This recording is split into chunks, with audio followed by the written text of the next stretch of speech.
اعوذ باللہ من الشیطان الرجیم بسم اللہ الرحمن الرحیم اللہ کا نام لے کر جو بڑا مہربان نہایت رحم والا ہے۔ صاد، قسم ہے قرآن کی جو نصیحت سے پر ہے کہ تم حق پر ہو، مگر جو لوگ کافر ہیں وہ غرور اور مخالفت میں پڑے ہیں۔ ہم نے ان سے پہلے بہت سی امتوں کو ہلاک کر دیا تو وہ عذاب کے وقت لگے فریاد کرنے، اور وہ چھٹکارے کا وقت نہیں تھا۔ اور انہوں نے تعجب کیا کہ ان کے پاس انہی میں سے ایک خبردار کرنے والا آیا، اور کافر کہنے لگے کہ یہ تو جادوگر ہے جھوٹا، کیا اس نے اتنے معبودوں کی جگہ ایک ہی معبود قرار دے دیا؟ یہ تو بڑی عجیب بات ہے۔ اور ان میں جو معزز تھے وہ چل کھڑے ہوئے اور بولے کہ چلو اور اپنے معبودوں کی پوجا پر قائم رہو، بے شک یہ ایسی بات ہے جس میں کوئی خاص غرض ہے۔ یہ بات کسی دوسرے مذہب میں ہم نے کبھی سنی ہی نہیں، یہ تو بالکل گھڑی ہوئی بات ہے۔ کیا ہم سب میں سے اسی پر نصیحت کی کتاب اتری ہے؟ اصل بات یہ ہے کہ یہ لوگ میری نصیحت کی طرف سے شک میں ہیں، بلکہ انہوں نے ابھی میرے عذاب کا مزہ نہیں چکھا۔ کیا ان کے پاس تمہارے پروردگار کی رحمت کے خزانے ہیں جو غالب ہے، سب کچھ عطا کرنے والا ہے؟ یا آسمانوں اور زمین اور جو کچھ ان میں ہے ان سب پر انہی کی حکومت ہے؟ تو چاہیے کہ رسیاں تان کر آسمانوں پر چڑھ جائیں۔ یہاں شکست کھائے ہوئے گروہوں میں سے یہ بھی ایک لشکر ہے۔ ان سے پہلے نوح کی قوم اور عاد اور میخوں والا فرعون بھی جھٹلا چکے ہیں، اور سمود اور لوط کی قوم اور بن کے رہنے والے بھی۔ یہی وہ شکست خوردہ گروہ ہیں۔ ان سب نے پیغمبروں کو جھٹلایا تو میرا عذاب ان پر آ واقع ہوا، اور یہ لوگ تو صرف ایک زور کی آواز کا جس میں شروع ہونے کے بعد کچھ وقفہ نہیں ہوگا انتظار کرتے ہیں، اور کہتے ہیں کہ اے ہمارے پروردگار، ہم کو ہمارا حصہ جلدی سے حساب کے دن سے پہلے ہی دے دے۔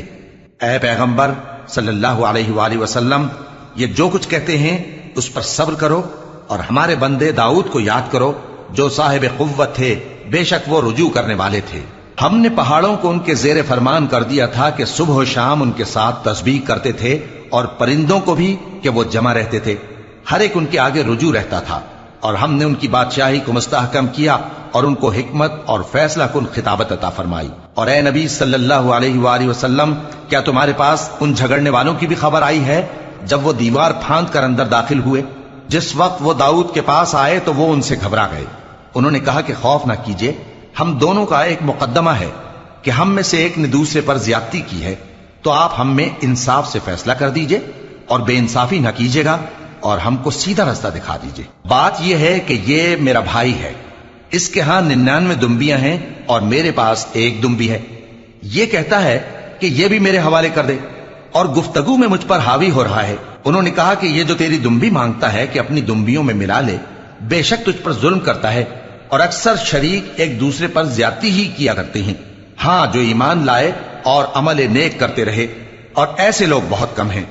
اور داؤد نے خیال کیا کہ اس واقعے سے ہم نے ان کو آزمایا ہے، تو انہوں نے اپنے پروردگار سے مغفرت مانگی اور جھک کر سجدے میں گر پڑے اور اللہ کی طرف رجوع کیا، تو ہم نے ان کو بخش دیا، اور بے شک ان کے لیے ہمارے ہاں قرب اور عمدہ مقام ہے۔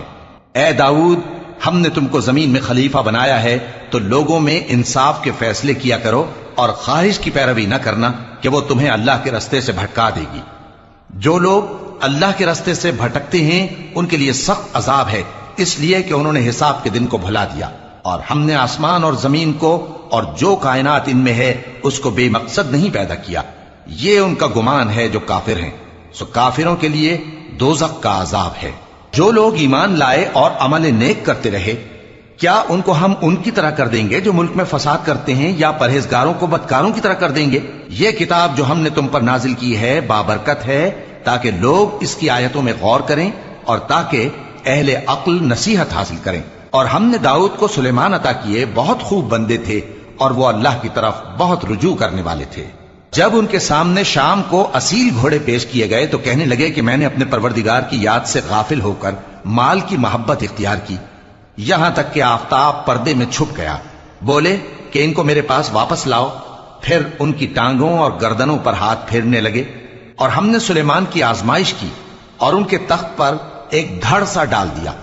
پھر انہوں نے اللہ کی طرف رجوع کی اور دعا کی کہ اے پروردگار، مجھے معاف فرما اور مجھ کو ایسی بادشاہی عطا فرما کہ میرے بعد کسی کو شایع نہ ہو، بے شک تو سب کچھ عطا فرمانے والا ہے۔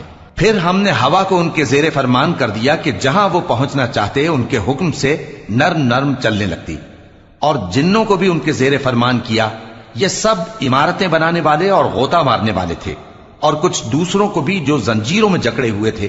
ہم نے کہا یہ ہماری بخشش ہے، چاہو تو احسان کرو یا رکھ چھوڑو، تم سے کچھ حساب نہیں ہے، اور بے شک ان کے لیے ہمارے ہاں قرب اور عمدہ ٹھکانہ ہے۔ اور ہمارے بندے ایوب کو یاد کرو جب انہوں نے اپنے رب کو پکارا اور کہا کہ شیطان نے مجھ کو ایذا اور تکلیف دے رکھی ہے۔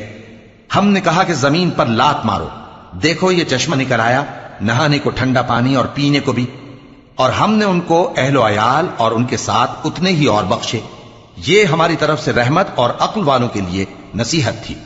اور ہم نے کہا اپنے ہاتھ میں تنکوں کا ایک مٹھا لو، پھر اس سے مار لو اور قسم نہ توڑو، بے شک ہم نے ان کو ثابت قدم پایا، بہت خوب بندے تھے، بے شک وہ بہت رجوع کرنے والے تھے۔ اور ہمارے بندوں ابراہیم اور اسحاق اور یعقوب کو یاد کرو جو قوت والے اور صاحب نظر تھے۔ ہم نے ان کو ایک صفت خاص آخرت کے گھر کی یاد سے ممتاز کیا تھا، اور وہ ہمارے نزدیک منتخب اور خوبی والوں میں سے تھے۔ اور اسماعیل اور الیسع اور ذوالکفل کو یاد کرو، اور یہ سب بھی خوبی والوں میں سے تھے۔ یہ نصیحت ہے اور پرہیزگاروں کے لیے تو عمدہ ٹھکانہ ہے، ہمیشہ رہنے کے باغ جن کے دروازے ان کے لیے کھلے ہوں گے، ان میں تکیے لگائے بیٹھے ہوں گے، اور کھانے پینے کے لیے بہت سے میوے اور مشروبات منگاتے رہیں گے، اور ان کے پاس نیچی نگاہ رکھنے والی اور ہم عمر حوریں ہوں گی۔ یہ وہ چیزیں ہیں جن کا حساب کے دن کے لیے تم سے وعدہ کیا جاتا تھا۔ یہ ہمارا رزق ہے جو کبھی ختم نہیں ہوگا۔ یہ نعمتیں تو فرمانبرداروں کے لیے ہیں، اور سرکشوں کے لیے برا ٹھکانہ ہے، یعنی دوزخ جس میں وہ داخل ہوں گے، اور وہ بری آرامگاہ ہے۔ یہ کھولتا ہوا گرم پانی اور پیپ ہے، اب اس کے مزے چکھیں، اور اسی طرح کے اور بہت سے عذاب ہوں گے۔ یہ ایک فوج ہے جو تمہارے ساتھ گھستی چلی آ رہی ہے، ان کو خوشامدید نہ کہا جائے۔ یہ دوزخ میں جانے والے ہیں، کہیں گے بلکہ تمہیں کو خوشامدید نہ کہا جائے، تمہیں تو یہ بلا ہمارے سامنے لائے ہو، سو یہ برا ٹھکانہ ہے۔ وہ کہیں گے اے پروردگار جو اس کو ہمارے سامنے لایا ہے اس کو دوزخ میں دگنا عذاب دے، اور کہیں گے کیا سبب ہے کہ یہاں ہم ان لوگوں کو نہیں دیکھتے جن کو ہم بروں میں شمار کرتے تھے؟ کیا ہم نے ان سے ٹھٹھا کیا ہے یا ہماری آنکھیں ان کی طرف سے پھر گئی ہیں؟ بے شک یہ اہل دوزخ کا جھگڑنا برحق ہے۔ کہہ دو کہ میں تو صرف خبردار کرنے والا ہوں، اور اللہ اکیلے اور غالب کے سوا کوئی معبود نہیں۔ جو آسمانوں اور زمین اور جو مخلوق ان میں ہے سب کا مالک ہے، غالب ہے، بخشنے والا۔ کہہ دو کہ یہ ایک بڑی ہولناک چیز کی خبر ہے جس کو تم دھیان میں نہیں لاتے۔ مجھ کو اوپر کی مجلس والوں کا جب وہ جھگڑتے تھے کچھ بھی علم نہ تھا، میری طرف تو یہی وحی کی جاتی ہے کہ میں کھلم کھلا خبردار کرنے والا ہوں۔ جب تمہارے پروردگار نے فرشتوں سے کہا کہ میں مٹی سے انسان بنانے والا ہوں، جب میں اس کو درست کر لوں اور اس میں اپنی روح پھونک دوں تو اس کے آگے سجدے میں گر پڑنا۔ سو تمام فرشتوں نے سجدہ کیا مگر ابلیس کہ وہ اکڑ بیٹھا اور کافروں میں ہو گیا۔ اللہ نے فرمایا کہ اے ابلیس، جس شخص کو میں نے اپنے ہاتھوں سے بنایا اس کے آگے سجدہ کرنے سے تجھے کس چیز نے منع کیا؟ کیا تو غرور میں آ گیا یا اونچے درجے والوں میں تھا؟ بولا کہ میں اس سے بہتر ہوں کہ تو نے مجھ کو آگ سے پیدا کیا اور اسے مٹی سے بنایا۔ فرمایا بس یہاں سے نکل جا، تو مردود ہے اور تجھ پر قیامت کے دن تک میری لعنت پڑتی رہے گی۔ کہنے لگا کہ میرے پروردگار اچھا تو مجھے اس روز تک کہ لوگ اٹھائے جائیں مہلت دے۔ فرمایا کہ تجھ کو مہلت دی جاتی ہے اس روز تک جس کا وقت مقرر ہے۔ کہنے لگا کہ مجھے تیری عزت کی قسم میں ان سب کو بہکاتا رہوں گا سوائے ان کے جو تیرے چنے ہوئے بندے ہیں۔ فرمایا ٹھیک ہے، اور میں ٹھیک ہی کہتا ہوں کہ میں تجھ سے اور جو ان میں سے تیری پیروی کریں گے سب سے جہنم کو بھر دوں گا۔ اے پیغمبر کہہ دو کہ میں تم سے اس کا صلہ نہیں مانگتا اور نہ میں بناوٹ کرنے والوں میں ہوں۔ یہ قرآن